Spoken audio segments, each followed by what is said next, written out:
അസ്സലാമു അലൈക്കും വറഹ്മത്തുള്ളാഹി വബറകാതുഹു. അൽഹംദുലില്ലാഹി വകഫ വസലാമുൻ അലാ ഇബാദിഹില്ലദീന ഇസ്തഫ അമ്മാ ബഅദ്. അൻ അബീ ഹുറൈറത റളിയല്ലാഹു അൻഹു അന്നഹു ഖാല റസൂലുള്ളാഹി സ്വല്ലല്ലാഹു അലൈഹി വസല്ലം മൻ കാന യുഅ്മിനു ബില്ലാഹി വൽ യൗമിൽ ആഖിരി ഫൽയുക്രിം ളൈഫഹു.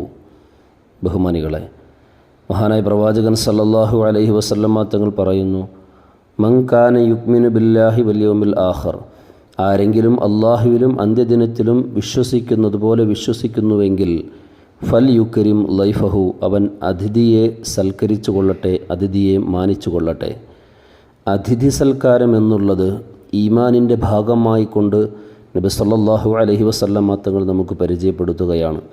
അല്ലാഹു സുബ്ഹാനഹു വ തആല ഇഷ്ടപ്പെടുന്ന പരലോകത്ത് നമുക്ക് വിജയം നേടിത്തരുന്ന അമലുകളുടെ കൂട്ടത്തിൽ ഈമാനിൻ്റെ ഭാഗമായി കൊണ്ട് നബി സല്ലല്ലാഹു അലൈഹി വസല്ലം തങ്ങൾ പഠിപ്പിക്കുന്ന കാര്യമാണ് അതിഥി സൽക്കാരം എന്നുള്ളത്. വർഷങ്ങൾക്ക് മുമ്പ് അതിഥികളുടെ പിതാവ് എന്ന പേരിൽ അറിയപ്പെടുന്ന ഒരു പ്രവാചകൻ ജീവിച്ചിരുന്നു. ആരാണത്? മഹാനായ ഇബ്രാഹിം നബി അലൈഹിസ്സലാം.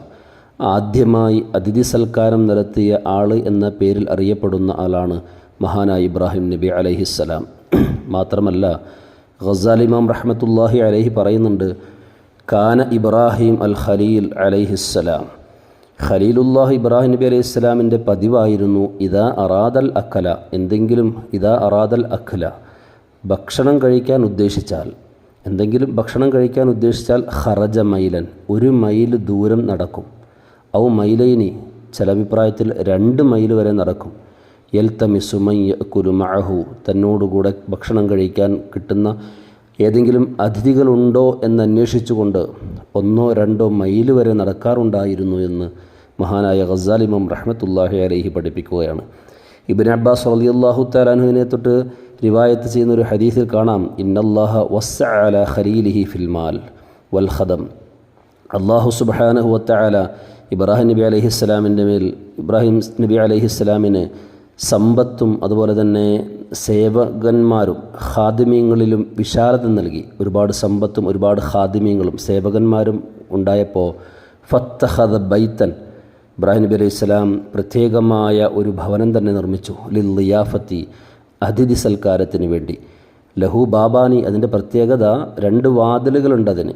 യദ്ഖുലുൽ ഗരീബു മിൻ അഹദിഹിമ, പാവപ്പെട്ടവർ ഒരു വാതിലിലൂടെ കടക്കും. വയഖ്റുജു മിനൽ ആഖിരി, മറ്റൊരു വാതിലിലൂടെ പുറത്തു പോവുകയും ചെയ്യും.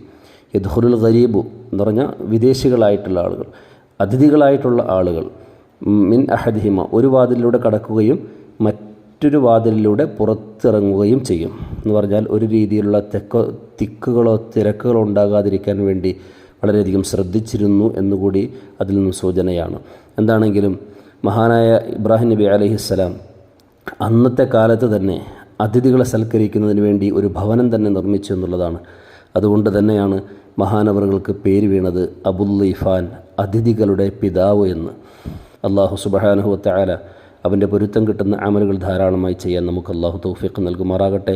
നമ്മുടെയും ബന്ധപ്പെട്ടവരുടെയും ദുആ കൊണ്ട് ഏൽപ്പിച്ചവരുടെയും എല്ലാ വിഷമങ്ങളും പ്രയാസങ്ങളും മാറ്റി അല്ലാഹു ആഖിബത്ത് നന്നാക്കി തരുമാറാകട്ടെ. വാഖിർ ദഅവതി അനിൽ ഹംദുലില്ലാഹി റബ്ബിൽ ആലമീൻ. അസ്സലാമു അലൈക്കും വറഹ്മത്തുള്ളാഹി വബറകാതുഹു.